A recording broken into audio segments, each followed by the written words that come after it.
Pod Leadum. Top model. All the cycles. Podcast. Lead. Spelled backwards. Dumb. Pod Leadum. Hello, everyone, and welcome to a high-fashion finale episode of Pod Leadum. That's Top Model Podcast spelled backwards. My name is JD Crump, and they're not bugs, they're fans. I'm Alexander Price, and don't let this beautiful scenery outcharm you. And I'm Hannah Jane Ginsburg. And now when your lashes want it all, they can have it. And like I heavily implied, this is the finale of Cycle 15, our first high-fashion finale. The episode title is boringly titled Roberto Cavalli, but I called it The Girl Who Watches Movies with Her Family. Oh my God, I love that. And if you listen to this podcast with your friends, you should go to anchor.fm/podleadum and become a Leadum Pod sponsor, just like Denise and Laura. I hope your She friends takes curves Denise like a and Laura. Porsche. Hey, I'm Laura. She zigs, you zag. Denise zigs. Denise Whoa. zigs, Laura zags. And They're a perfect pair. What's funny, too, is we know some people who also watch this or listen to us with their family, which is amazing. A lot of moms, I feel like. Maybe some dads, maybe some other parents, but a lot of mom relationships, which I think, Right. We've repaired. So be like Denise and Laura and go to anchor.fm/podleadum or click it in the link below. I do that for you, the listener. To make it easy. You got $1. You've got a finger to click. Before we get into the episode proper, you know that I did the emotional labor of the recap episode. Is it recap o'clock? We It are is. grateful as always. This was entitled High Fashion Highlights. And the For children? in the dentist's office. Yeah. The description of the episode on Amazon: rewind and review what you have and haven't watched during cycle 15 of America's Next Top. I love reviewing stuff I've never seen before. That's the most generic thing possible. Remember when I didn't see this? Rewind and review what you have and have not. Just all your bases are covered, though. It's great. Tyra heavily implies they loved their house. And then we cut to Rihanna looking super grossed out about the sandroom, which they repurposed to make it seem like she liked it. They did that in the episode, too. Poor Rihanna. We're going House Rules by Chris, Tara, Liz, and Kendall. But then we are only given one house rule, and that is don't double dip. Because we see Ana Maria double dip into a salsa with a chip. Honestly, that could apply to a lot of situations, though. Sure. Also, honestly, Definitely. not to be crass, but I can't believe they showed Ana Maria eating. Eating. That's why they didn't. We got a totally non-produced trip down the boardwalk with Lexi going to a tarot reader. And then the tarot reader says there is a lady involved who is controlling and bossy. And Lexi says, Tyra. Not Casey? Yep. Lexi. They show an example of Mr. J connecting, quote unquote, with Kayla, which is just her crying and him saying, I'm impressed. That was their connection. Because they make it seem like, oh, are we going to say Mr. Gay's queer? Mr. J's Mr. Gay. Mr. J. Mr. Gay. I like it. And then there's this clip where they're talking about Ana Maria getting eliminated. And they're like, the judges agreed with the judges about Ana Maria. Was Top Model tired? Seemingly. There was a lot of Jane content, especially up front, including a phone call home where she was making sure her friend bought Justin Bieber tickets and was very invested in that. Great. And then there was a section where the girls decided to, their words, thug Jane up, Ugh. where they give her braids, which did look good, a bandana, and tattoos, including a neck tattoo that said Jane, a teardrop tattoo, and a tattoo that said Lil Jane bitch. and then put a tinfoil grill in her mouth. And yet she still has the career she's had. Yep. A la Natasha on that one photo shoot. And what is the theme of this entire recap? And really it heads into the finale, so it makes sense. They hide that Anne won a single photo first call out. They don't reference it at all. Interesting.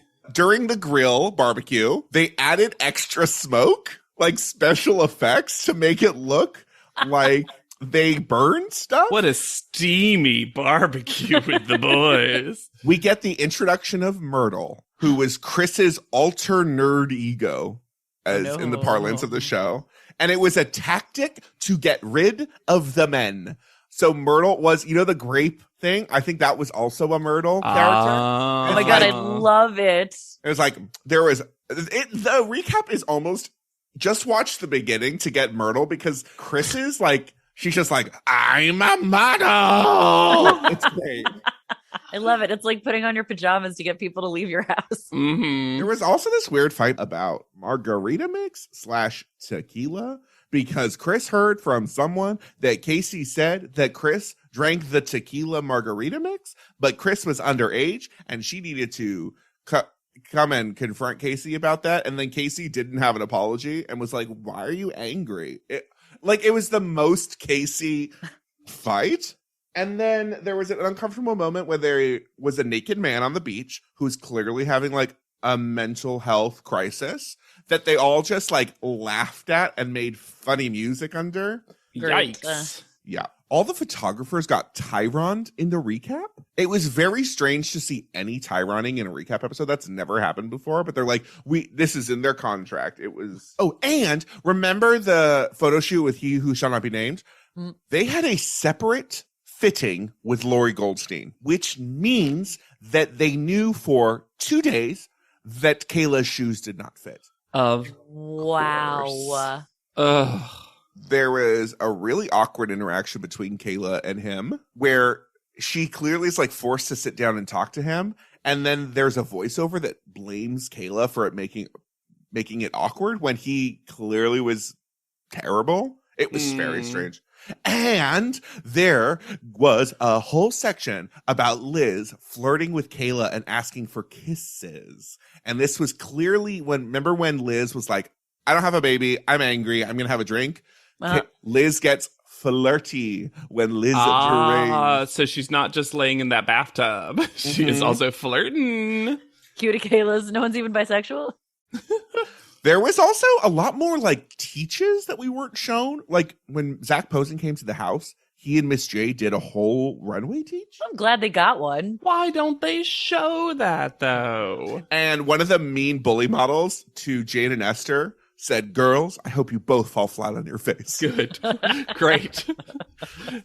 Also, when Esther left, this was amazing. She insisted on giving hugs to every single person on the panel, and then each girl individually, that they put a ragtimey score underneath, which I didn't love a lot. But the fact she's like, I just really want to hug you, and like waddled over and like gave everyone hugs. It was so cute. Mwah, mwah. Then, of course, we have our guilty of griping Liz complaint counter. They got real. Bing, bing. Yep. They got real loose with how we counted because it was every negative word she ever said. They just dinged. Liz, do you have to go to the bathroom? No. Ding. Ding. Included in that counter was her talking about having to pay insurance and buying food for her child. They counted as complaints. And she said bills, kid. That counted for 6. So a total of 32 was their final. She was just trying to sing Destiny's Child's bills. One of Destiny's Child's best songs. Yes. Yeah. Can you pay my bills? Can you pay my automobiles? Is if you genius. did, maybe we could chill. Well, I'm glad all three of us really know those lyrics. Nice. It's great. It's a great song. It is a great song. All-time video also. Mm-hmm. They show Liz being uncomfortable in the knits, but no mention of anything else. So they show her like pulling and scratching and moving, but they're like, wow, isn't Liz a complainer? Don't love.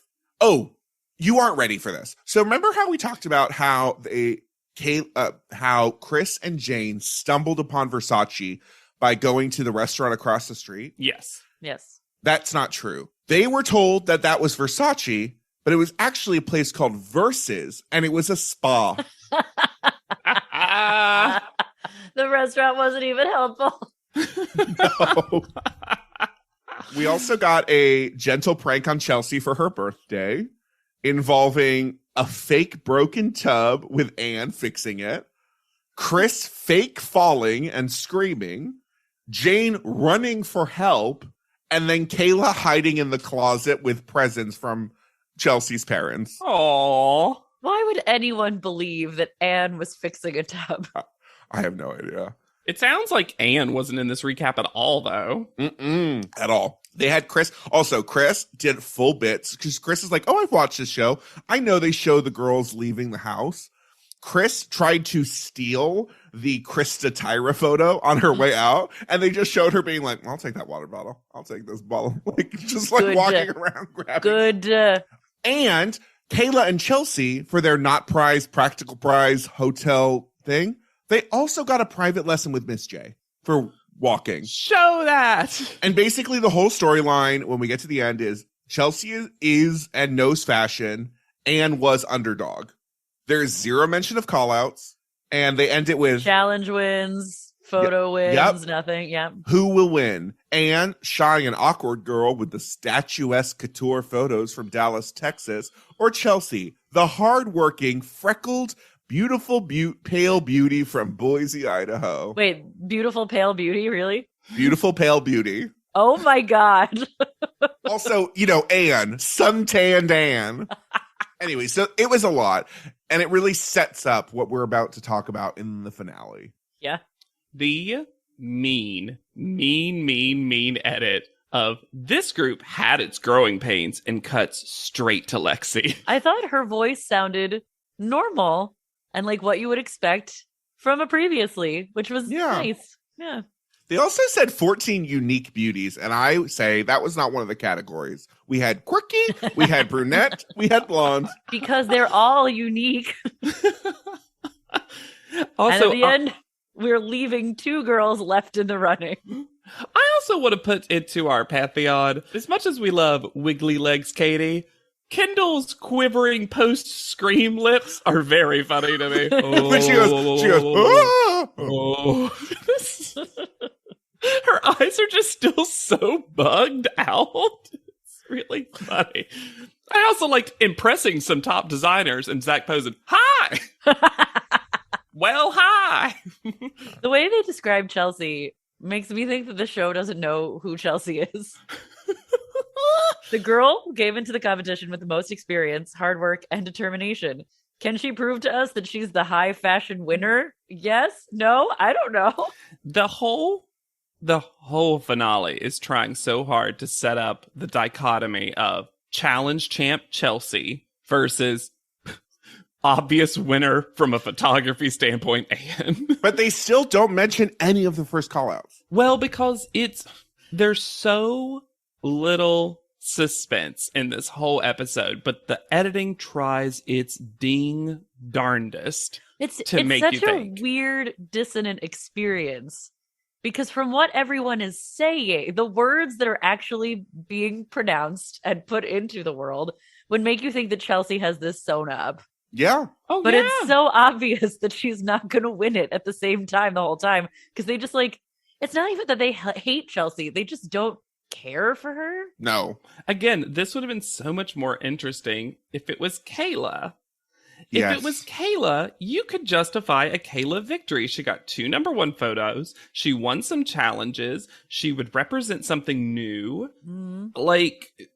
I just still don't understand why the show didn't do that for itself. Did they not realize how she was going to come across? Kayla, But I would argue that it doesn't matter how she would come across in the edit, because in her just experience on the show showed growth and a story. Like they already had it. There is nothing that we're seeing in the edit. Like, yes, she is funny, and there's kind of like a roughness that is kind of refreshing about Kayla.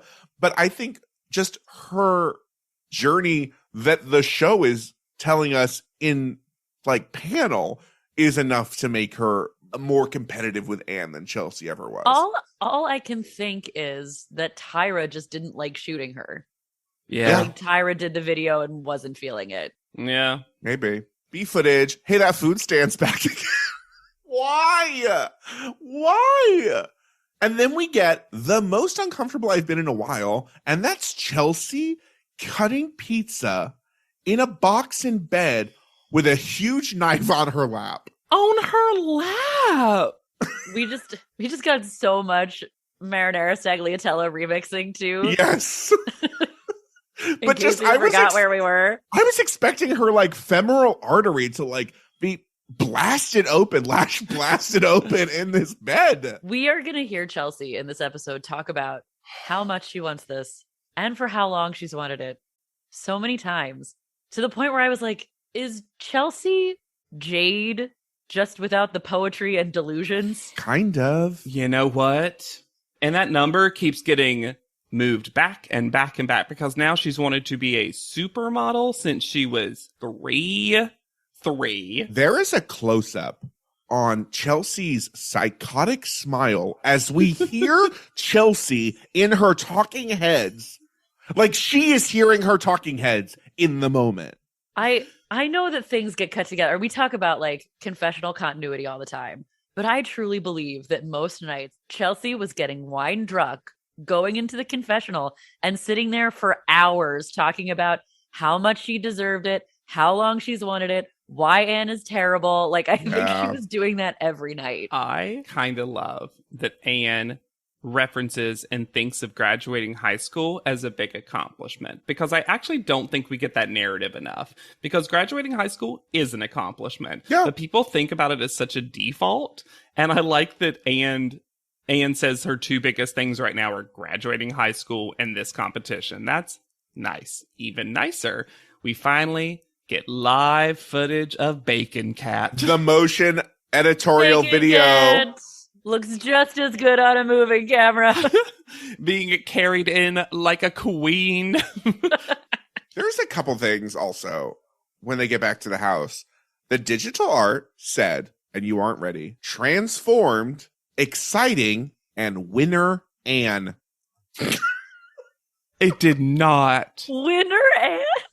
Which is what I think catapults Chelsea into becoming a mob boss when she says they're going to regret it and what I'm about to do.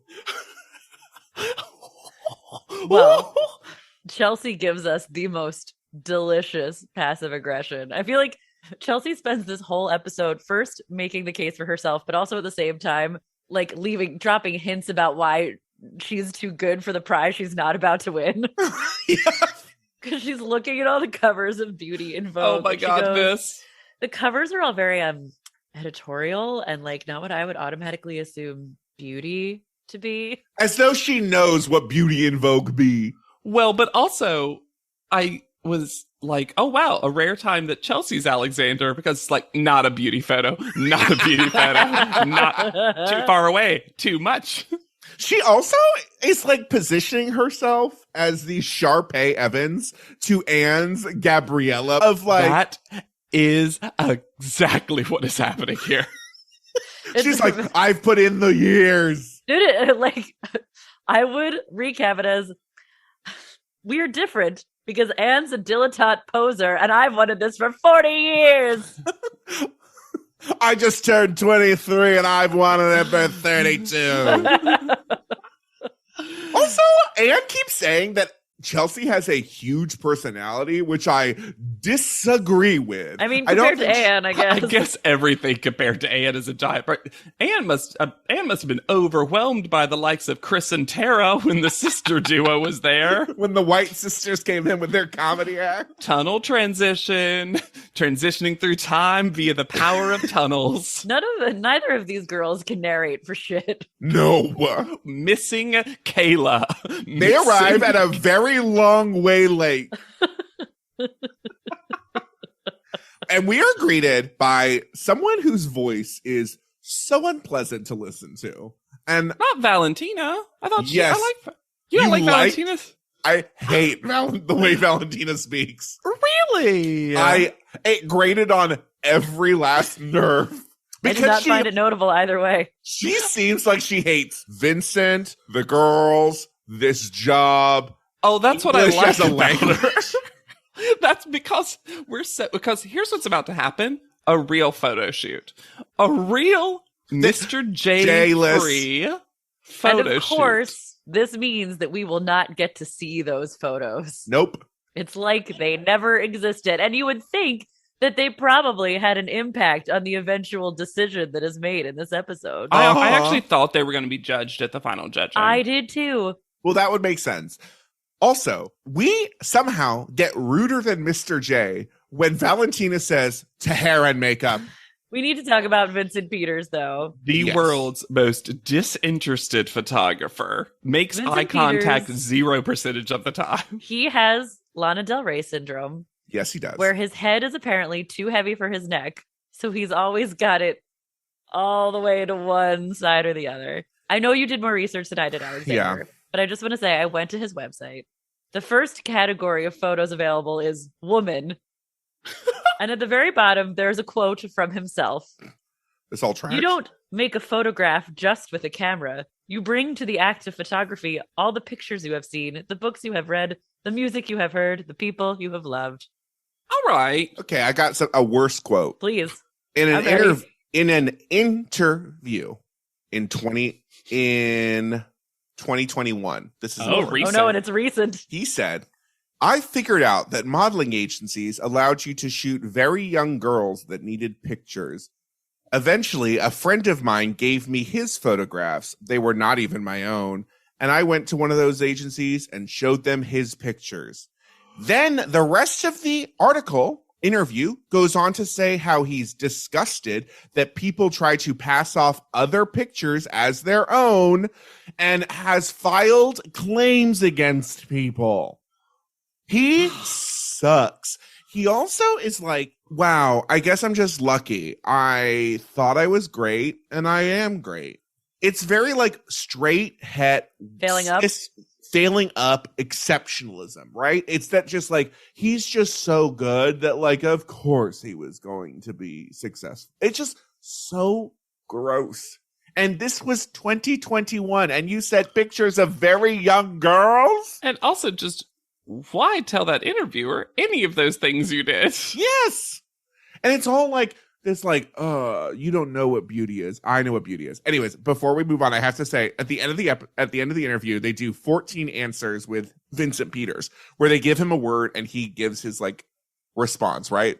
So I'll say the word and his response. Photography, personal. Art, ambitious. Fashion, hypocritical. Wow. Perfect photo shoot, never seen one. A place I like to go. A movie, I am in it. A song, I am making it. No. A book, it's empty still. A food, I like to smell it before I eat it. A motto, curious. Inspiration, tomorrow. Future, not interesting. Digital, technocratic. And infringement, pursuit is necessary. So he fucking blows. Oh, that empty book is going to stay with me. But also, blow or not, that's one of the most incredible things we've ever heard any people read. I mean, that was just... If that's your new audition piece, you're going to book every time you walk in a room. Yes. And you'll empty book, but you'll book. Yeah. I did like, though, that because again, less top model influence, it seemed like there were some more actual professional stuff going on, like big umbrella just to protect them from the sun when they couldn't even get shoes on gravel last week. So yeah, I didn't love little girl outfits that they put them in. That was not needed. And I also didn't need techno opera background music. I did like that he referred to Anne as a studio girl.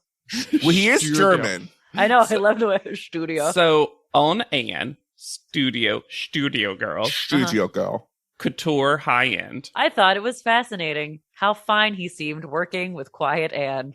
Wow, it's almost like he didn't need her to be a barrel of laughs. And then on Chelsea, just works, looks good, very comfortable. The camera likes a certain affair. It seemed like those were so stitched together. It really did. Yes. But also not in the right order. No. Like, what does a certain affair mean? And he leaves them. He leaves them. This is incredible. If there is a theme to this episode, it is people wandering off frame to exit. In flip-flops. Like, has anyone seen him since then? I don't know. No. All right, girls, I'll see you when I see you. Perfect. So we find out that they are going to do their CoverGirl commercial, but they're confused because they didn't get scripts or packets and such. Which is confusing. Yep. It is. And moreover, they seem to be under the assumption they're going to have to memorize in the moment or whatever. Or speak Italian, which Yeah. is not a bad guess. Ooh. And then the B footage that we transition with, We get our tricycle. well, Tricycle. it gave me the 5-sentence story. For sale, tricycle never used. Mhm. And then a tiny toaster on a radiator shows That's how you get that toast even toastier from Jessica? a radiator. Jessica would have burned down this Italian house with this toaster. One taco shell on top. So they head to Orta San Giulio. Yes. Let me just say that normally, I don't know if I've talked about it on the podcast. I'm not a traveler. I don't enjoy it that much, frankly. And when I see views of most places, I'm like, I could take a picture of that. Don't need to be there in person. I don't see any extra benefit from it. I know that makes me the villain in this, but this town, I was like, oh, this is gorgeous. I would love to be here. This is one of the prettiest things I've ever seen. I don't know why this hit me specifically, but I think it's just great. Like many places in northern Italy, there is a story about Friedrich Nietzsche that takes place here. Maybe that's what I was feeling. Yeah, Yes. because he and Louandre Salome visited Saint Cromonte, which is in this town, for some hours, and Nietzsche fell in love with the charming Russian. For some hours. Salome could not afterwards remember if she had kissed the philosopher, and she was not in love with him, a fact that caused him much anguish. Oh. And that's your Nietzsche fact. Da da da da da da. I guess she outcharmed the scenery for him. Well, Y'all, what would you call a really specific Nietzsche fact? Nietzsche. Boom, boom, dab, dab, dab, dab, dab, dab, dab. Listeners, you just heard me and JW celebrating that setup and punch while Hannah sat there blank, stone face. Hannah's spirit left her body as we dabbed over and over again. I emphatically shook my head. You know what is not high fashion? Memorization. Why did they do this way? It is so So weird that to me. Anne could win. So Yes, that Anne I could know win. I know that's why. I don't know why I'm asking. Sorry, but I'm not yelling at you. I'm just like, it's so obvious. it is so funny to me because look, there are some commercials for some companies where things do happen entirely in voiceover. Oh, yeah. CoverGirl always has their spokesmodel speaking to the camera, even still today.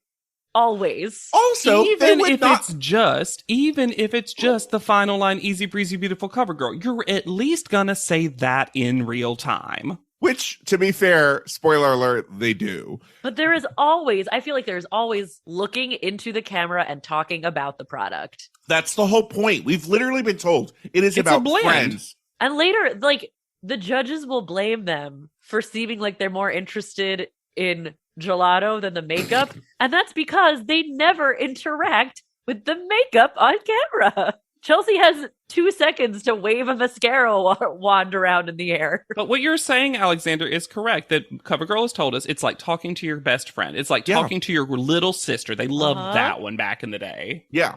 Well, this is new CoverGirl, JW. Number one, though, as an audio engineer, The fact that they're doing their voiceover in just the Open piazza, air? A cafe? wild that they wouldn't be inside. Number 2, I have found an article about CoverGirl LashBlast admitting to using fake eyelashes for false lash effect mascara. Makeup's greatest lie. And this was in 2011, which is only important because they still were using Nicole, short Nicole, for their I would just CoverGirl. love so much if it was like an expose where it was like an interview with a set of fake lashes who came forward. But they're in all darkness and the voice is somehow distorted. You just see them like wave a little bit. The reason this was so egregious is because the ad for Lash Blast Volume mascara was, is your volume true or false? And then they used fake eyelashes.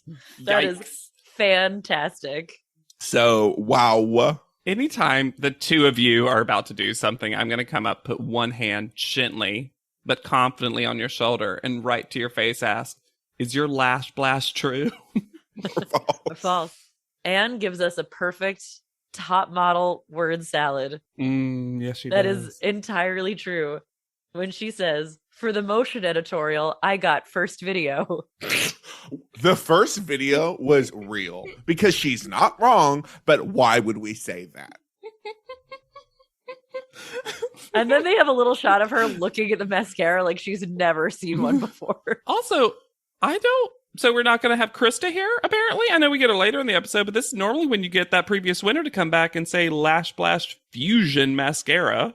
Well, the premise of this commercial is 2 friends on vacation in a quaint town. That's it. Also, so many things.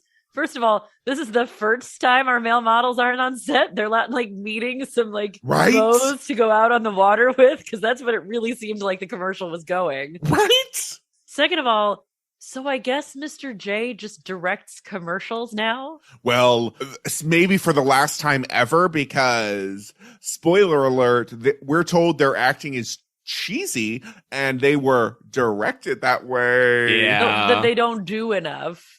And he's blown away the whole time. Finally, we have some natural born actresses. Like, Ooh. So let me read the script because, I Right have before to. you do that, can I say my favorite moment? Because that's going to happen a little bit afterwards. So the first moment when we're talking about all this cheesiness is the 2 contestants, Anne and Chelsea, at a table, purses out. And they are supposed to take a moment to reapply, to check their makeup. And the first time, Chelsea does it like you really would, with a little kind of grimace on your face, because she was actually mascara face. Yeah. It's a real thing. And then the second time, he was like, well, don't do that. It looks like kind of angry, which honestly it kind of did. So fine, whatever. The second time, she decides to put a finger up to tell Anne, oh, wait a minute, and then does it. And it was the funniest thing to me because Chelsea's version of this is still like, hold up, bestie. Gotta reapply. And Mr. J tells them, you're laughing the whole time. You're laughing when you get your bag. It is the concept of all of the possible makeups that a woman could reapply While laughing. in the middle of the day, sitting at a table at a cafe. Mascara is the very bottom of that list. Also, yeah, you know what? This tells a bad story about CoverGirl Lash Fusion. It says the mascara does not last through the day.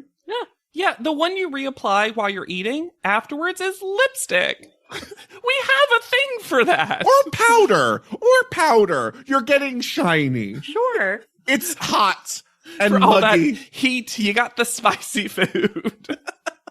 Anyways, what really bothered me, once again, as an audio engineer, is the fact that the script is very specifically written out sentence by sentence.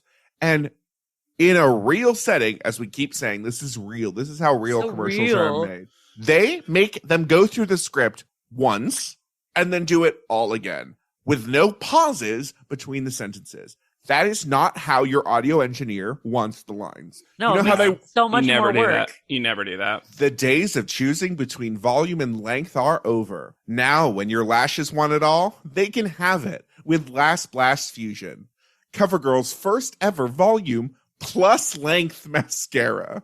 Our biggest brush meets our fiber stretch formula to bring you a blast of volume and length. Yeah, your lashes can be all that with Lash Blast Fusion from Easy Breezy Beautiful CoverGirl. Can you imagine being the person who's like, look, I just really want wider lashes. Not longer, just wider. Give me thick unilashes. One. I want 3 lashes. I want it to look like I have one big lash. Now, let me say this. A lot of CoverGirl commercials are natural tongue twisters because that's what they like to do. The Southerner in me, the amount of times they make them read the word length, I was like, oh, I would have been devastated. Volume and length. Length. It's not a pretty word in any accent. Plus volume plus length, because now it's CoverGirl math. Also, what you would want them to read the lines like, the days of choosing between volume and length are over. The days of choosing volume and length are over. Oh, yeah. It's not applicable to how you would do it in the real world at all. You would give them 3 takes of each line, and then they would pick what they wanted. Yeah, 3 different options. They would all be separate. Especially since their excuses. This is how the real world works. Yeah. And also, moving on from that, this gelato is too bright. I don't want to eat this gelato. Too red. Too bright. Clown nose-ish. What flavor? What flavor is that? I assumed raspberry. I thought you were just going to say red. I assumed redberry. Code red. This is like red. The flavor of red it's so gross. They also don't pay for it. No. Well, honestly, this whole commercial is about 2 women doing petty crimes because we get littering. Yep. Theft. Did they pay the check after they did their mascara? No. And then I'm pretty sure they go to steal a boat at the end. So yes. They steal that boat. Also, Mr. J, to give them compliments on their commercial, says, Anne vibes with Chelsea, and Chelsea found a way to work with Anne. True synergy. Truly how Chelsea would describe the situation. Yeah, seriously. It's like Chelsea wrote that. And then when Mr. J's like, hey, we got a surprise for you, I was 100% thinking there was going to be a male model. Me too. I was going to be. I literally thought Tyra. Sure. I forgot about this real quick. There's a PA with a very vibrant green Guinness shirt, and I just think it's funny that they didn't blur out that logo. It was so vibrant, like the gelato. Anyway, parents are here again. This is a new tradition, apparently. And only one brother, not the horny one. Trent, who looks exactly like Anne. Oh, yeah. And Anne really is the shorty of her short family. one of her family, the short one in her family. I love that she sounds exactly like her mother. Oh, my gosh. Her mother, Anne's mother, is incredible. Yep. Yes. Her especially in comparison to Chelsea's. Well, Chelsea's mother is what I expected. Yeah, I think just like permanently surprised eyebrowed, and also as just Midwestern as it gets. I think Chelsea's mother is glad that Chelsea seems to finally maybe getting close to her dream, because I feel like she says several times, a little dejectedly, she's really wanted this for a long time. I have had to pretend to be interesting about modeling for years. And then Anne talks about her wild relationship with her family, and they, quote, watch movies together. No shit, Anne. Also, I'm going to say it. That's what families with the worst relationships do together, because you don't have to talk. Also, her brother does not want to be here. Oh, no. He feels like he is underage, so they had to bring him on vacation because they couldn't leave him at home. Yes. Chelsea's mom says anytime she had to write a paper about what she wanted to be, she was going to be a supermodel. And I just imagine Chelsea getting a paper back and the teacher being like, Chelsea, I know you're very driven, but this paper was actually about their eyes were watching God, and this is not applicable. I was going to say, could you imagine being any of Chelsea's teachers ever? Chelsea, this is AP geometry. We know you want to be a supermodel. You walking in a straight line is not geometry.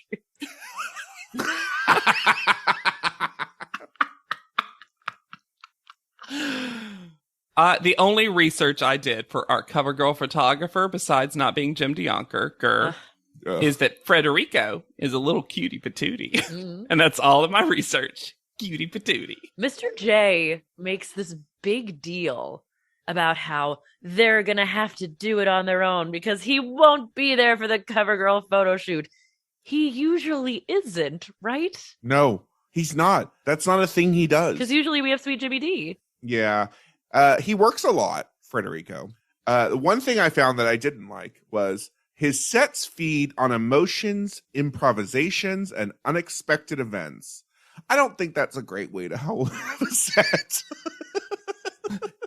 He just opens a box, surprise, bats. To the thing you said, Hannah, about Mr. J's, he says specifically the training wheels are now off. And I'm like, but they already, at least in the edit of the episode, worked with Italian Vogue, separate of you. Now, maybe that didn't happen in the right timeline here, but or maybe Mr. J didn't know. Also gives Anne the advice to use listening to your own voice to help drive energy through the whole read.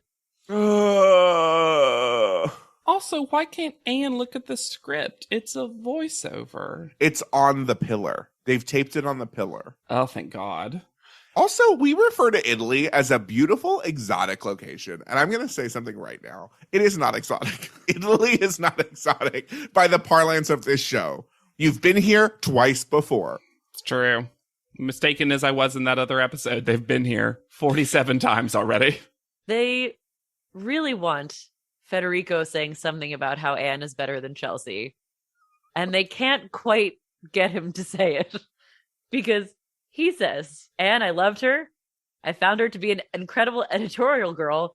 So to try to do a beauty shot was a little bit more difficult. Oh, she didn't do well. I wish we had said that because what we're about to see says that. Yeah. Then Mr. J makes sure that Anne and Chelsea are in the same place so he doesn't have to say it twice. That the families are going to be front row at the fashion show. And then once again, he wanders into the sunlit afternoon. Bye. This is going to sound really weird, but Chelsea can really pull off an orange lip. Yeah. I don't think that's an easy lip color. I'd agree. Not for her skin tone, for sure. Yeah. I also loved Anne's mom saying, "That's our baby." Anne's mom was so cute. Anne's mom is the hero of this episode. Yes. And with like Anne's whole kind of quote unquote like ugly duckling thing, right? There's probably a better way to word that, but you know what I mean. That her mom seeing Anne feel glamorous is just probably so heartwarming for her. Yeah. Well, and I'll point out, Anne is only like 19. So this is the first time Anne's mother is seeing Anne as separate from herself. You know what I mean? In any kind of adult context. Exactly. And then the dad knowing the show and saying, I think she's going to be America's Next Top Model. So cute. Woo! He was like, Mom can do the emotion. I'm going to make the trailer. Tyra Posta. They're going to make an important step on your race to the top. So they head to a hotel? Question mark? WeWork situation? No idea. Fancy WeWork. Where they meet Ivan Bart, the senior VP of IMG Models. You think he would be better at introducing himself? Well, I'm Ivan Bart from IMG Models. I run all of IMG Models. And I would have requested a second take. That was. Yes. Take 47. Ivan, Mr. Bart, VP Bart can get it to me. And I looked Such a weird choice for me. Weird choice. I looked up Ivan Bart, and luckily, graciously, it seems like it's one of the rare instances where we look up someone in fashion who's actually a decent person. Because now the president of IMG Models and Fashion. And there's a lot of great stuff you can look up on, but his whole deal is inclusion and diversity. And a lot earlier, and a lot of other people were talking about it. His current IG profile says, through fashion imagery, we can affect social change. What is visual reflects who we are. Inclusion, evolution. And then all of his interviews are about how he discovered and brought in a lot of models and a lot of fashion folks' names that you'll recognize, that are a lot of people that are outside the lily white box that we see a lot of. So Ivan Bart seems like a good person. He also represents Tyra Banks and has worked at Wilhelmina and Ford, which have both been prized on the show, if I'm correct. Oh, that's interesting. Yeah, I wonder if he is like more key to top model in some ways than we even knew.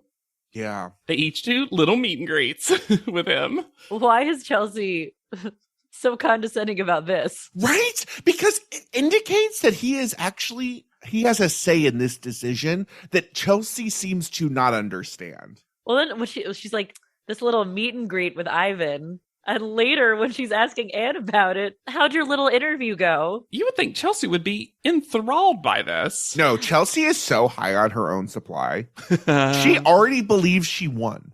Chelsea thinks she has won already. And I will say, I thought Anne was fine in this interview.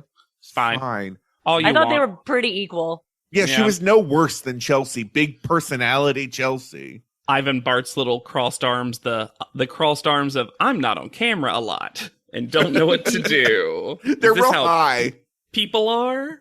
I don't know why I wrote it specifically, but in all caps, my only all caps note, I wrote, Anne's been at the bottom.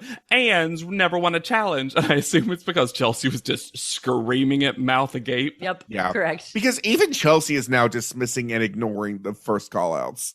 Well, it is interesting. It's so fascinating that Chelsea's someone who's not been in the bottom nor gotten first photo. What an interesting sort of contestant to be in the final two. I feel like they just come this close. They walk up to within 1 millimeter of just calling her a workhorse. Yeah. The whole time. A corn-fed workhorse. Andre Leon Talley thinks that the diet of horse is exclusively corn. Welcome to our ugly home. Reddit is back for a historically hideous season. It's our 100th ugly house. This place is mayhem. That is impressive. And if these walls could talk, do you cry a lot? I do. They'd have a lot to say. What in God's name is this pit? Don't get too close. You know, if you see the show, I'm scared of cat. Ugliest House in America, season premiere, Wednesday at 8 on HGTV. I had that dream again. My small business needs to hire, but I don't use LinkedIn, and I hire wrong. So then I'm doing IT, and when I go to plug the servers in, they become sentient, and they won't let us access our network unless we forward their chain emails and memes to more and more and more people, and then I wake up. Don't let hiring nightmares ruin your dreams. LinkedIn Jobs' new AI assistant finds and invites best fit candidates to apply, so you can discover talent you may have missed. Post your job for free at linkedin.com/quality. Start hiring today with LinkedIn. Well, the holidays have come and gone once again, but if you've forgotten to get that special someone in your life a gift, well, Mint Mobile is extending their holiday offer of half off unlimited wireless. So here's the idea. You get it now, you call it an early present for next year. What do you have to lose? Give it a try at mintmobile.com/switch. Limited time 50% off regular price for new customers. Upfront payment required. $45 for 3 months, $90 for 6 months, or $180 for 12-month plan. Taxes and fees extra. Speeds may slow after 50 gigabytes per month when network is busy. See terms. We arrive at the Palazzo del Seneto. Or as Chelsea puts it, we walk into this location. A real Kayla energy there. Yeah. Interesting thing about this is it was a site that held ruins of an ancient convent of Humilite nuns. And this led me down a really strange research hole.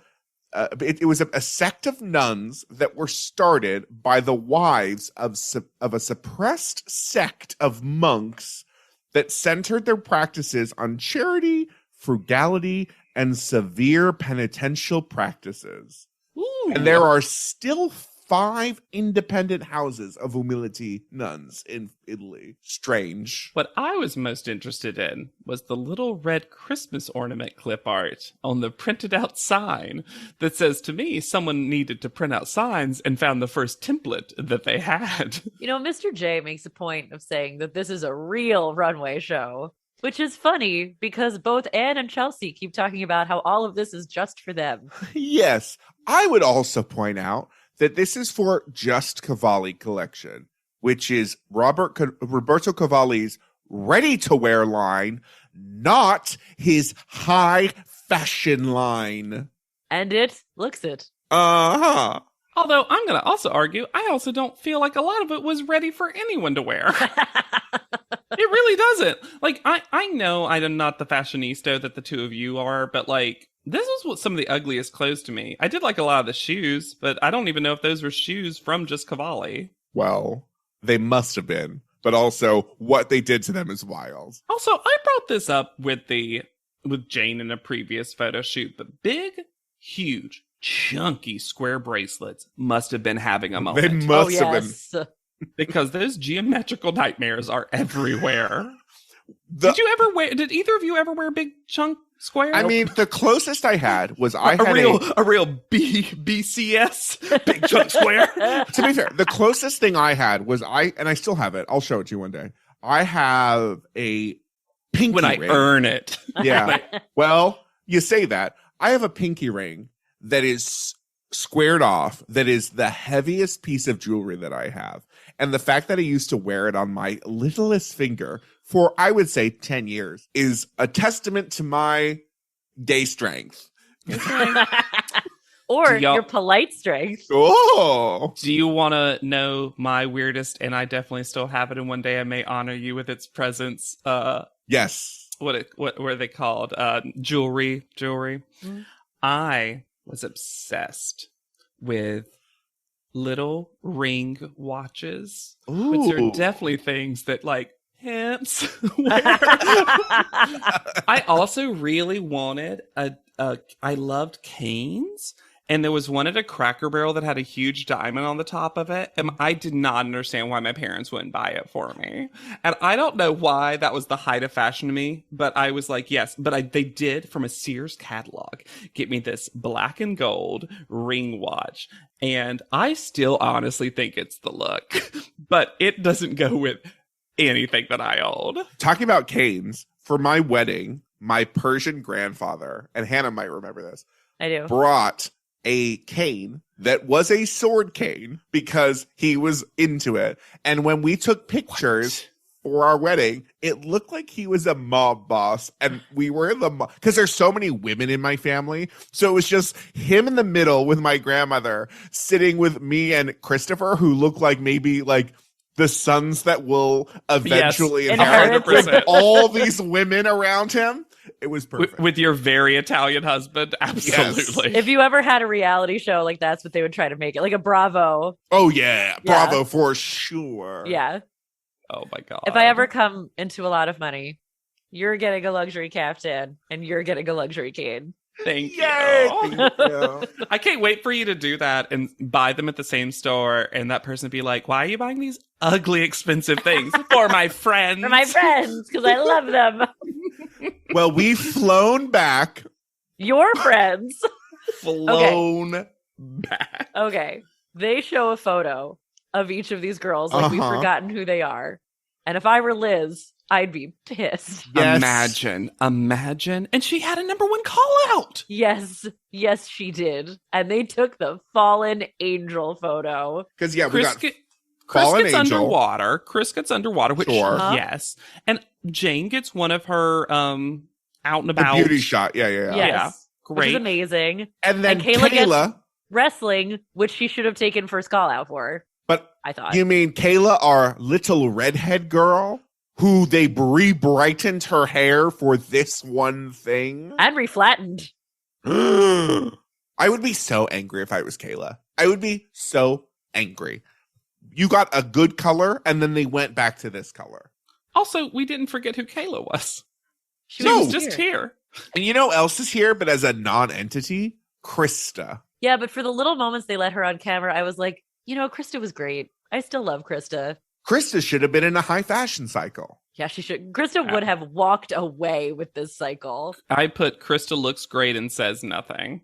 At She's least very Chris sweet is with Anne. She seems like actually very invested in them feeling comfortable. Which and is I like that nice. Chris and Liz seem so excited for her. Yeah. Like when her name is even spoken aloud. This moment with Jane and Anne, where Jane blows the shit up out of the show and the producers and says on camera that the producers told her to give Anne a pep talk and then makes fun of it. Just go out there and walk. Why was that really well? And don't fall. She says, I'm supposed to. They told me to give you a pep talk right now. It's Madness. amazing. Her trolling is epic. I will say. Update the damned. Her trolling is top notch. Expert level. Yeah, really is. Kayla says of Anne something we have not heard before. New storyline. Which is that Anne gets tired after like 5 seconds, which we have never seen. I think Kayla just also doesn't necessarily like Anne then. Yeah. I mean, I kind of wish we'd gotten who Liz and Chris were team, because we definitely got Jane as team Anne and Kayla's team Chelsea. And I would have actually liked it if the other two were on. I'll posit that I think Chris was team Anne because they seem like friends. They did. And Liz was like, who? I don't know if Liz was paying attention to either of them. Tyra comes in a very tight dress. And has nothing to say. Just hugs to give. I'm going to say... He tells Anne to just get that walk good. I interpreted this different, Hannah. I think she said, well, but it's still bad, to be clear. But I think to both Anne and Chelsea, she basically says, forget all that walking training. Just do it. Just get it. It's up. And I'm just like, what? We actually got way more runway than normal. Don't throw it away. Also, Tyra comes in and bullies Anne's family and says, we're a basketball team. My favorite part of this whole thing was the shirt that Anne's brother Trent was wearing, because it put me in such a specific place and time when every high school boy had that button-down shirt, and it always fit like that. Yep. It's the bowling shirt one, right? The bowling-esque shirt. Yes. I had the shirt and shoes. I think, honestly, I still think that shirt is a serve. I like it. It works. I think it also is good for tall, thin people. Yeah. I think it is very telling that Tyra gives Anne's family hugs, but couldn't be bothered to hug a single Chelsea family member. And then Chelsea's mother basically says that Chelsea's brother was super horny for Tyra. Yeah, I almost came close to saying, to talk about your brother's huge crush on her. And Chelsea's just like eyes down like, oh God, no. You're so close, Chelsea. You might have to kill your parents to get this, Chelsea. Since you were 3, Chelsea. The cutting of these shoes. I was obsessed with this. Why are we cutting the hair of the shoes? Why are they the wrong length? Right? Why? It's not a tall issue or a short issue. It's a shoe problem. If the strings are too long. I'm sorry. Out of context, that's one of my favorite things you've ever said. It's not a short problem. It's not a tall problem. It's a shoe problem. That's your like tagline on some fashion police show. It's not a tall problem. It's not a short problem. It's a shoe problem, mama. Hey, fashion show producers, book them. Book me. We get so many songs in this runway show, and we hear them all so very clearly. Okay, I have the goods on the songs. Guys, I know we've moved on, but can I pitch something? Yeah. Yes. Pitch it. Alexander has a fashion show, and it's called The Price of Fashion. TM. And the premise is that you put together a look and they get to keep the look if they can generally guess the price of the items. And it's a mix of Price is Right, real and fakey kind of stuff. Yes. Ooh. Knockoffs and real stuff. Can you tell the difference by looking? To be fair, I have a history of costume design and costume like direction. So this is not out of together. I will put this together for you. Please do that. Yes. As long as Hannah and I get one episode cycled up and be a guest judge, that's all we need. Of course. So before we get to the songs, the CGI sky that appears, that moves so quickly. So we have how many songs? 1, 2, 3, 4, 5, 6 runway songs. So many. We have Streets of Gold by Prophetic and MAX Pain, which I couldn't find the lyrics of, but here's a snippet. When I wasn't with her, that was 'cause my pride. These streets of gold, which seems to be about falling in love with a prostitute. Then there It's a shame, was too, because Many we have great songs are. Yeah. We also have such a good song, Streets of Gold, from Oliver and Company. Oh, yeah. Look That's at one of my you with the it's one of my musicals. Favorite songs is Musical adjacent. because I'm it's counting it. I think one of the Pointer Sisters sings it. I think so, too. Yeah, that makes sense. There was Sexy by Miss Amani, which the chorus is sex, sex, sex, sexy, sex, sex, sex, sex. You make me feel sex, sex, sex, Well, sexy. and that plays very pointedly while Anne is walking, which starts off this thing of like, Anne is sexy. Look at her making this music. Then we have We Hit Harder by Joy Charity Enriquez, which if you look it up, listeners, you're going to have every fucking post about dance moms because it's a song that they use all the time that includes lyrics like, we gonna show them up, they spin it out now. We gonna show them what this team is all about. We gonna suck it to them in the worst way. We come to steal your fame and take your name. We also have, of course, because this is a America's Next Top Model thing, and I didn't realize going into this podcast in general that we would have to talk DNC? about. Yep. Step on it. Step on It by the DMC, which includes the lines, stole the fire, lit the fire, came to remind everybody that they're still breathing, underestimated, anticipated. I'm the king, so go ahead and debate it. It's a party. Touch somebody. She's looking at me if she wants me to call her baby. Bring it over. When it's over, take it away, then bring back just to do it again.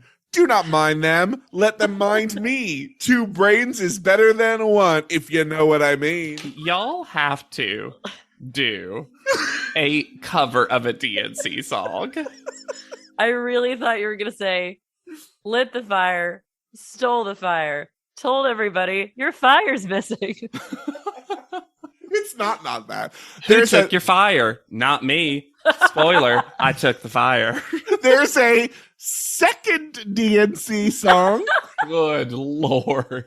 called Feeling Good, Ooh La La. Feeling good, yes I am. I got ooh la la. Am so chill, am so fresh, am so Coco La La. You are very Coco Lala. Yeah, I And get that. then we have a song that ruined my computer and search history. Oh no. Because it is called Do It by Spank. And I I had to use the variations of Spank, Do It, Explicit. It's gone. My computer needs to die. But it has the lyrics, do you want to do it? I want to do it. Don't you want to do it? We gonna do it. Are you Spanish fluent, girl? This is how we do it when we pass your booty. Should we? Could we? You know you wanna. Wanna, Fanta? Don't you Don't you wanna? Also, Spanish fluent shouldn't be a phrase when the Spanish flu existed. So Krista is our opener, mhm. and she's forced to wear a pink nightgown that has printed on it the words, I've just been touched by Cavalli. Ooh. Aged like milk.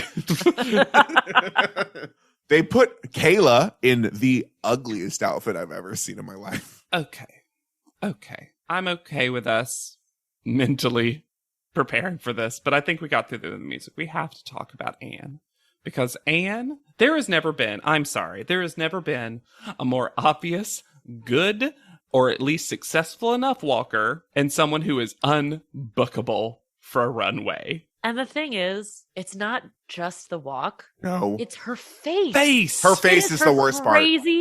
Crazy face. You can't take pictures of her. No. It's insane. She's unbookable. She looks terrified. Like she just saw a ghost while I think backstage. she looks mad.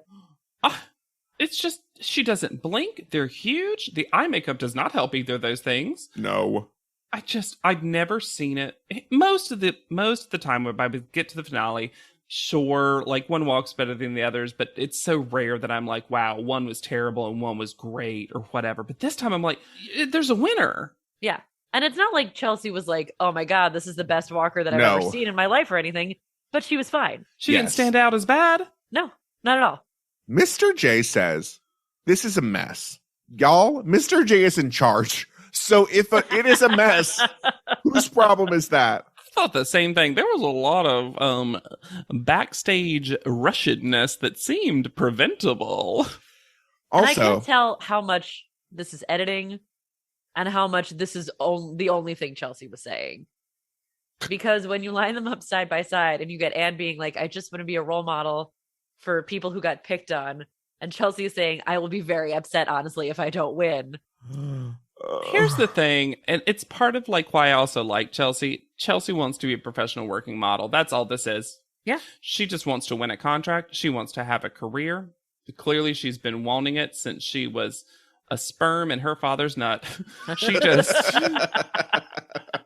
She just, and there's part of me that appreciates that aspect of her. The bad thing for Chelsea is that it's always coming across anti-Anne. Yeah, I think the other problem for her is that it's just this competition exists on two levels. You're also on a TV show. Yeah.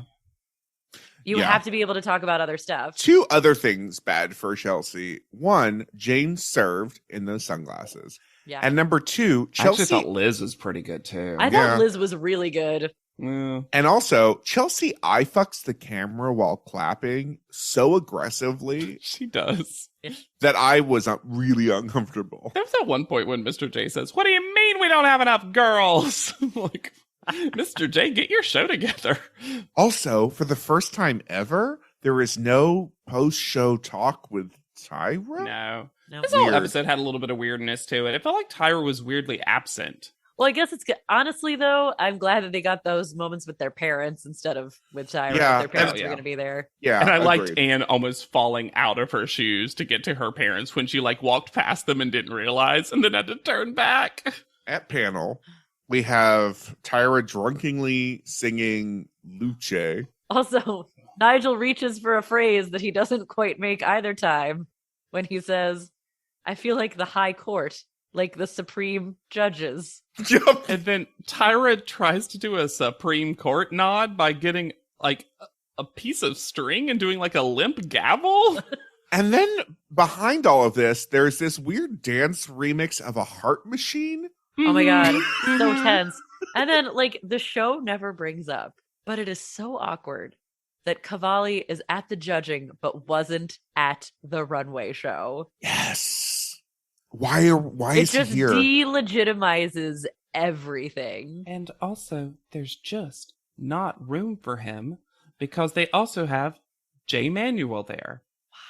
So there's not enough both room. Of them? Also, like, this is nonsensical to me. Roberto Cavalli has no stake in who wins this. No. Why do you not have Kyle Hagler?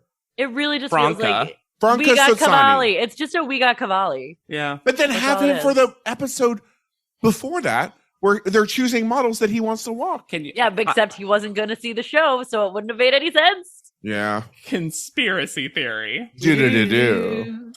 Tyra knew that this cycle they were going to use the name of the guest judge as the title. And she was like, I refuse to call this episode Mr. J. Which that's another weird thing about this episode that we breezed past, obviously, when we started the episode. But it's weird that it's not called, like, America's Next Top Model is. Yeah. We get two weird things during Tyra's regular introductions. One of which is, shall we remind ourselves of these fabulous prizes? Like she doesn't remember. And the other one is Italian Vogue's very popular website. Ooh. Shade. I thought you were going to mention, do you understand how serious this is? This is Top Model Elevated. Boy.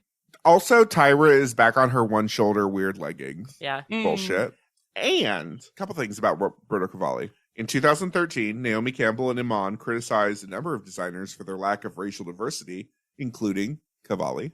And in 2019, the company collapsed financially after years of running in a deficit, and all American branches filed for bankruptcy. But a lot of that, if you go to Cavalli's website, seems to be his fault, because his whole thing is like his luxury, fuckery, glamour. It's all like, did you use the money improperly? Seems it.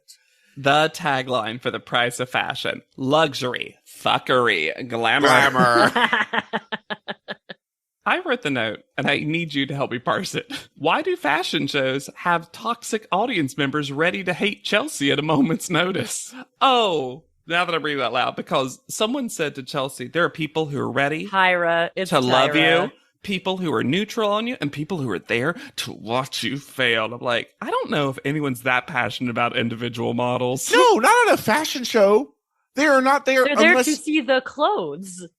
Yes. Unless you're a super famous model. People go to fashion shows to look at the clothes. Yeah. Andre says of Chelsea, I felt no snap, no crackle, and no pop. But having said all that, your legs look fantastic. I mean, they did. Woof. But yikes. Tyra gives them a little lecture about lateral focus. And then she says, don't do it literally. Do it like this. And then does it literally. No, it was literally just like, do this. Don't do this. Don't do this. Do this. Don't do this. Got it? So when you're not doing this, this is what you should do. I thought Chelsea's walk was pretty like scoochy. Yeah, it was a little bouncy. Yeah. I think it cheapened the clothes a little bit in the way that she walked in those clothes. I can't see Chelsea's walk because when I close my eyes, I see Anne's eyes. You have Anne's eyes on your eyelids? Yes. There's a little zombie. I mean, I'm not saying that's the kindest way to say it. I mean, I'm not saying Anne's walk was good. I'm saying Chelsea's walk should have been better. Yes, I agree with that. And I think has been better, but I think JW was right about Tyra's advice where it's just like, just let it go.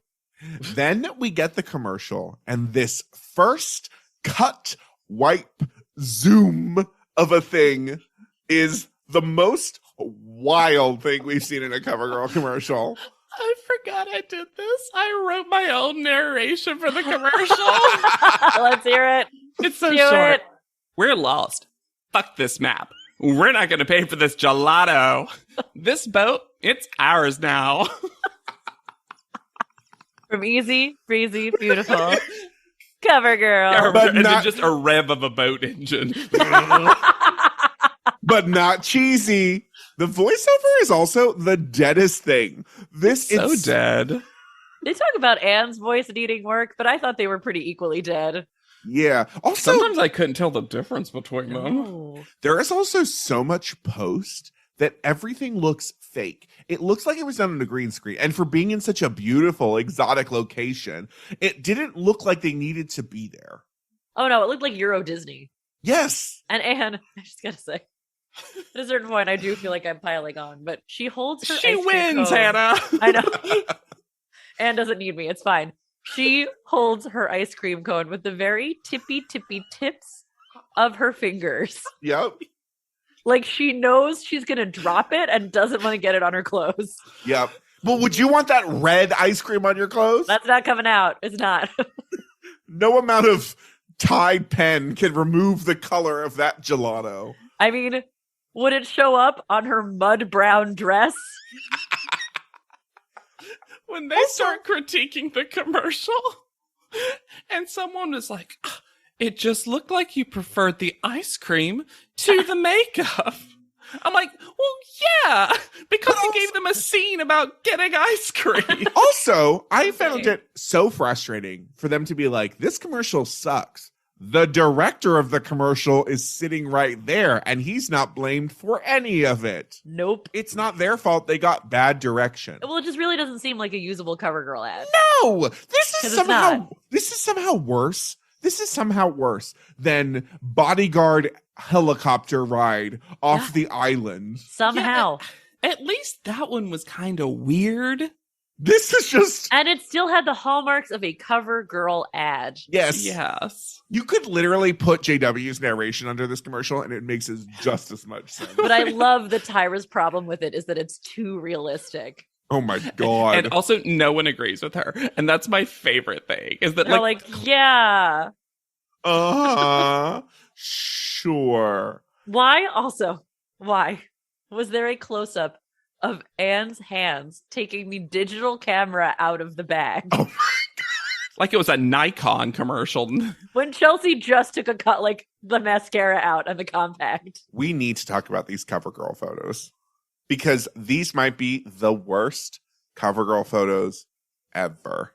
Yeah, Hannah, I told Alexander before shooting this, recording this, I should say, episode of Pod Leadum, I think these are my 2 least favorite. Collectively, yeah, my 2 least favorite. Neither are good or sell the product or look like the brand. And it really feels like they just did not hire a photographer who usually shoots this kind of stuff. Yeah. Yeah. Chelsea's is first, and there is so much hair in this photo. It looks like a CW adaptation of The Craft. Yes. And I don't know exactly how to phrase this, but Chelsea's CoverGirl photo has a different treatment to it than the traditional CoverGirl ad. Part of that is they didn't erase the freckles. Exactly. Except they erased the freckles from the center of her face. She looks like she's been air blasted. Yeah. Yes. I think of the 2, though, it's better because Anne looks like a long neck monster in her photo. I don't know if they're fan listeners. If you're a fan of this photo, I would need to know why, because I think this is the worst CoverGirl photo in history. I honestly, rewatching this episode, even knowing the ending and remembering that Anne takes the crown, I was just like, Anne lost this episode. Especially since they don't discuss the portfolios at all. Yeah. We see no comparison of you did this week, you did this week. It never gets discussed. And that is your main argument. That and being the only one who booked on the go-sees is your argument for why Anne wins the show. This photo, either option of what this photo is, makes it bad. Either they photoshopped her body out of, and that shoulder is her right shoulder or whatever, and then this weird blank space, her body got deleted. Or the way her hair covers, it looks like her shoulder is her neck. Yeah. It's weird.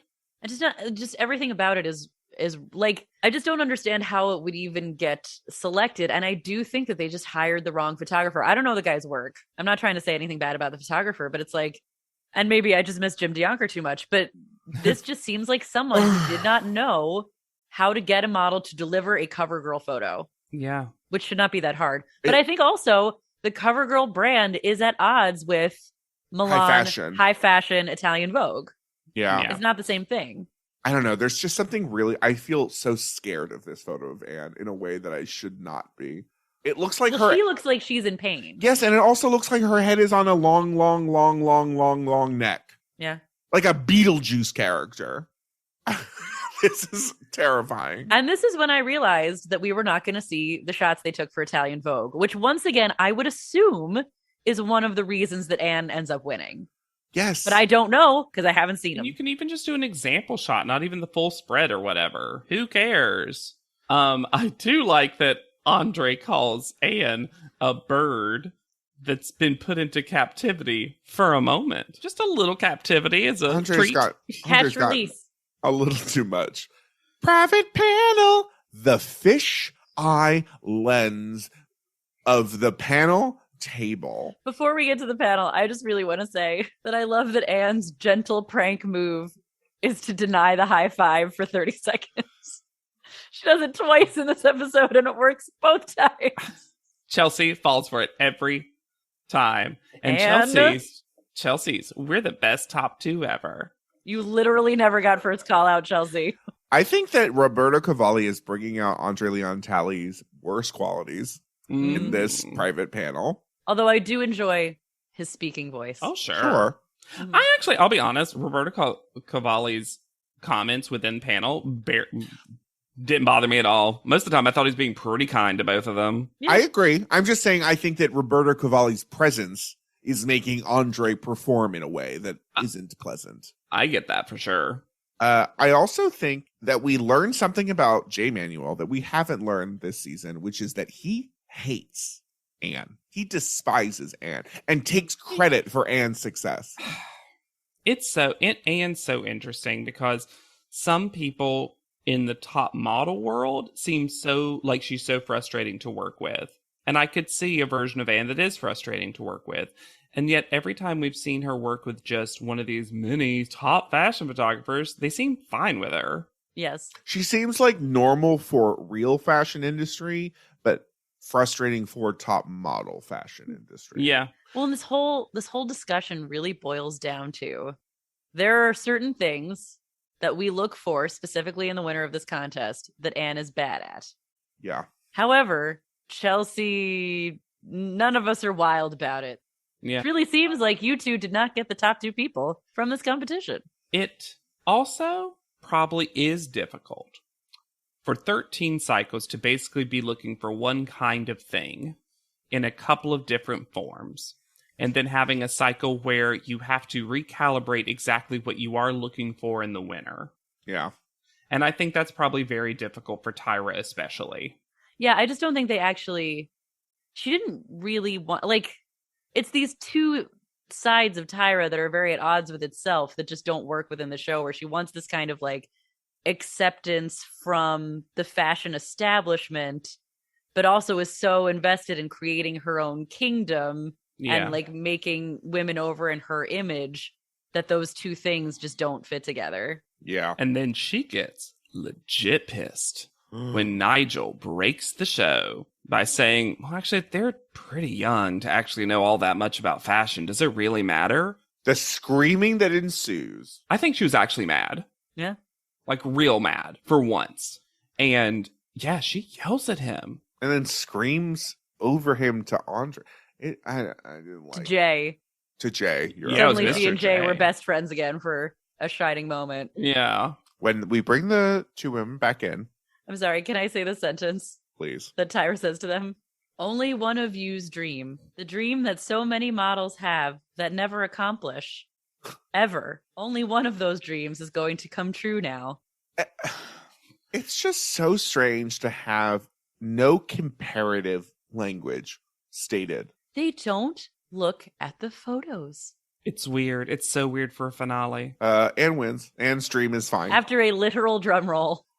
I loved when Anne was hugging Chelsea and she did this little stutter step in her heels, just like can't contain her body. Oh, the funniest moment of this entire episode. Hannah, I know exactly what you're gonna do. So Tyra goes to Chelsea, who is standing there like, how long do I have to stand here and hug Anne? Because I don't have it in my body. And then Tyra says to Chelsea, we've chosen Anne, but you need to say we made the wrong choice. And Chelsea immediately replies, I will. I will. She does in 2 seconds. Oh, I will. Oh, don't worry. Oh, I already have. I've been doing that. You're not just a pretty blonde girl. Now people know your name. Chelsea. Chelsea. When Chelsea says, like, you'll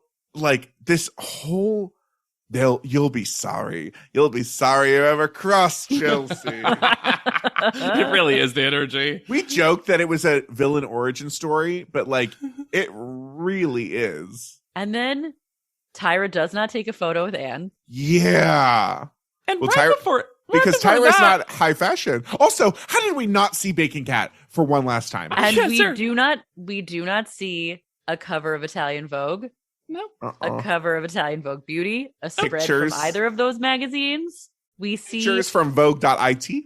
Nothing. There was also one last little moment before we get into the Where Are They Now, where someone said, it was Nigel. I don't know why I said someone. I know exactly who it was. Something about Anne being like, I'm normal. He's like, well, guess what? You're not normal. You're gorgeous or whatever. And I'm like, no, guess what? You're not normal. You're America's Next Top Model. That's the line, Nigel. And then you're not creepy. You're fun. Can I just say that in my head, I rewrote that was what he had said because it's the only choice that makes sense. Yeah. Ugh. All right, let's do Chelsea first. And by the way, this is a marriage name change that is funny, and you'll see why. Her name originally, her time on the show was Chelsea Hershey, and it became Chelsea Hurless. Hershey Hurless? Hershey Hurless. Hershless. Yep. She's got no Hershes left to give. You know what? And I read it. I before read both of them as Hershey both times. Oh, yeah. Yes. What? Before you get into that, I actually find it really cute when couples, because I know one couple that does this, when couples that have complementary names just create a new last name for their family. Like I knew someone that was named Swellen and Engard, and their married name is Swellengard. And I'm like, you know what? That's cute. Yeah, love it. Yeah, she could have combined hers and been Hurls. Hershless. Chelsea Hurls. Her Instagram bio is mama of 2 beautiful babies, married to my dream man, with the best friends and family. And then heart emoji, face with hearts emoji, sunshine, 2 dancing ladies, and lips. Do not buy 9 this. lords leaping, 8 ladies dancing.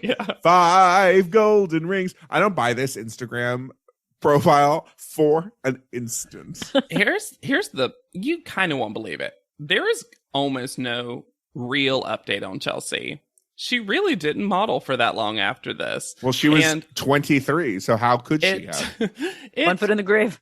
But all jokes aside, everyone that we know has had some kind of like entertainment-y pivot, a lot of music, a lot of other things. And I was able to find, especially since we're getting in the more recent cycles, it's a lot easier to find social media on contestants. Just nothing really. And I'm not saying, I want to be very clear, I'm not saying being a family person is not like a worthwhile pursuit, but I'm just surprised given how Chelsea presented on the show. Well, part of me truly wonders if going on Top Model was really her last go at the thing. Yeah. Because she had moved back to Idaho. Like she had tried New York and LA, it sounded like. And I really wonder if it was, this is it. Either I win the show and I do the thing or I'm out. Or I'm done. Yeah. I did find, I had to go back into the world of reality TV world interviews. And I will say she comes across really good in hers. The interviewer is pressing her multiple times to basically say that she was bitter about Anne's victory. But Chelsea every single time was like, look, I understand how it comes across. The edit's the edit. I was upset.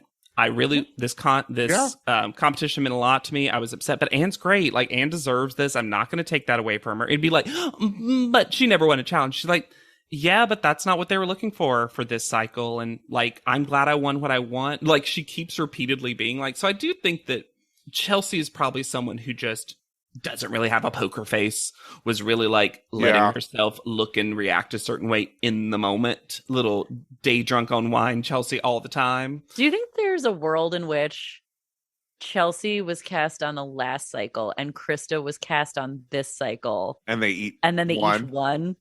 Yeah. I honestly think there's potential for that for sure. And then let's get into Anne Ward. There was a very funny thing before we get into Where Were They Now, where there was controversy about the trailer for this cycle, where that moment in auditions where Miss J puts his hands around Anne's waist.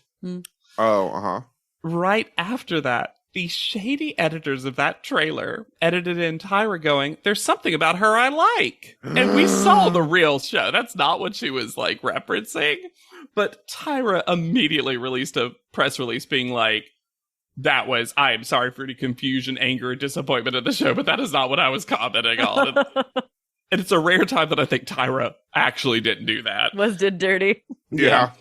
Anne's cover of Beauty in Vogue was published in May 2011, and her editorial in Vogue Italia was published in March 2011, shot by Ellen von Unwerth. So did anything ever happen with those photos that Vincent Peters took? Seemingly, it was just for Vincent Peters. Here's an interesting thing. Instead of having what was apparently originally supposed to be just a 2-page spread, she received a 7-page spread in Vogue Italia. Wow. So they really liked it. And she was also featured on the cover of Velvet magazine in fall of 2011. And she signed with Paragon Model Management in Mexico City. She also walked for Alex London with Jane and next cycle's Alexandria and Hannah.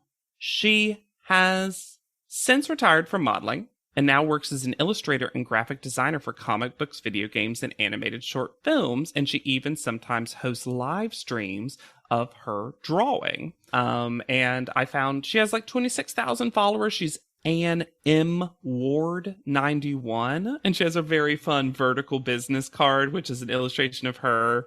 And she's like, "Get it? I'm tall," and that's really fun. That's cute. And she has the highest call out average of any winner ever, with an average of 2.2. Jesus Christ. Yeah, She was in the bottom. right, literally bottom one time. Her drawings and stuff can be found at AnnWardPortfolio.com. And that's what she's currently doing, apparently. Yeah. I quickly looked at both their Instagrams. Chelsea looks the exact same. Yeah. And Anne is a fan of a podcast I also listen to. So Yay. Cool. Yeah. What a weird top two in so many ways. It feels so weird to feel both bad for both of them with how the show treated them, but also like they shouldn't have been top two. Yes. I think this is the only real time that I've had no real want for either of the top two to win. Yeah.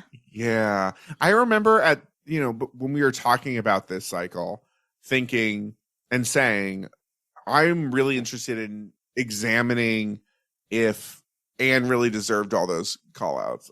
And now watching it and being like, no, but not blaming her really. No, because like the problem is because she was so wildly overpraised, it makes it hard at the same time to remember that she was a good model. Yeah. But I'll say this, and I'm sure if they'd had the footage, they would have used it. I never got that endeared to Anne. No. Like, there were some fun, geeky, cute, egg microwaving moments. Prank with Lexi and Rihanna. Yeah, but there were so many other people that I like. I think that's what it is, though. There were so many other people that were more likable and had a personality in the parlance of the show. I found Anne extremely likable. She reminds me a lot of friends that I had in high school, specifically. Sure. But it's also just somebody who is not going to shine on reality television at all. Yeah. So you're not going to be as drawn to them because this is not where they are activated. Yeah, it's just so different than Cycle 14, where I didn't remember that much about Krista, but was so ready for her to win by the time. My God. And with this felt less like a finale and more just like it just felt like inevitable. It just felt like an extra episode. Like if this was always going to be the end, you could have just crowned her last episode. Because nothing that happened in that 42 minutes had any determination of the outcome of the show. And I think it goes away next cycle, and I'll be glad. This cycle should have had a top 3 so that you could have padded out this episode, even if the top 2 was the same, with at least some more Kayla. Yeah. Some more Jane. Some more something to get over the boredom. I don't know. The top 4 to top 2 thing never worked. Nope. It doesn't. And also, you lose usually a good narrator at that point. And they just don't have enough material. They just don't. No. Chelsea, I was kind of surprised. I didn't dislike Chelsea, but Chelsea's single-minded determination is kind of what I remembered about Chelsea, of just to like, do whatever you want. I'll do it. If I can win this, just do it. It's, you know what it is? They wound up with a top 2, both of whom are very easy to respect, but neither of whom are easy to love. Yeah. Yeah.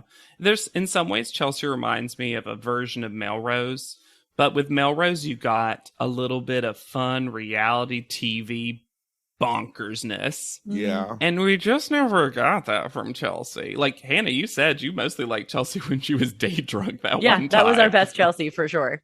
And it was mostly just because of how tired she was. And I'm like, that should beat you at your best on television. And if you think we're best on television or the podcast airwaves, you should rate, review, and subscribe to this podcast. We love hearing from you, your hot takes, your iced tea. So cool. You can also reach out to us at podleadum.com or send us an email at podleadum@gmail.com. Oh no, I haven't checked our P.O. box in a while. I will. And also send stuff, and I'll check it more. If you send it, I will go. Yes. And we've had a lot of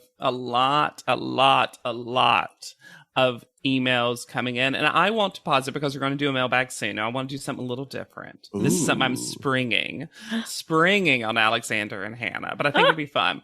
I think we have a lot of questions in the mailbag already, and in the past mailbags about our opinions on Top Model. I would love, because I know some of you are like, oh, sometimes I just want their opinions on some other reality TV shows too. I say if you have questions about other things that you've heard our interest in or just want to hear about that, we'll make them quick, make them poppy, but feel free to email us for this next mailbag about other stuff. It doesn't need to even be about reality shows. Yeah. Like, if you want to know what the podcast I like that Anne likes, ask that. And maybe I'll tell you. That kind of thing I think could be fun too. These like quick rapid fire things could be really fun. Oh yeah, feel free. Which Teenage Mutant Ninja Turtle are you? Oof. They all like pizza, right? All of them. You can find me at Yet Charming. I'm on Instagram at Hannah Jane Ginsburg. I'm on Twitter at JW Crump. And be sure to use the hashtag PodLeadum anytime you do, because that's how we see it. So for PodLeadum, I have been Alexander Price. I'll be Hannah Jane Ginsburg. And I'm JW Crump. And we'll see you on top. PodLeadum is not endorsed by America's Next Top Model, Tyra Banks, 10x10 Entertainment, or any of their subsidiaries. It is intended for entertainment and informational purposes only. America's Next Top Model and all names, pictures, and audio clips are registered trademarks and copyrights of their respective trademark and copyright holders.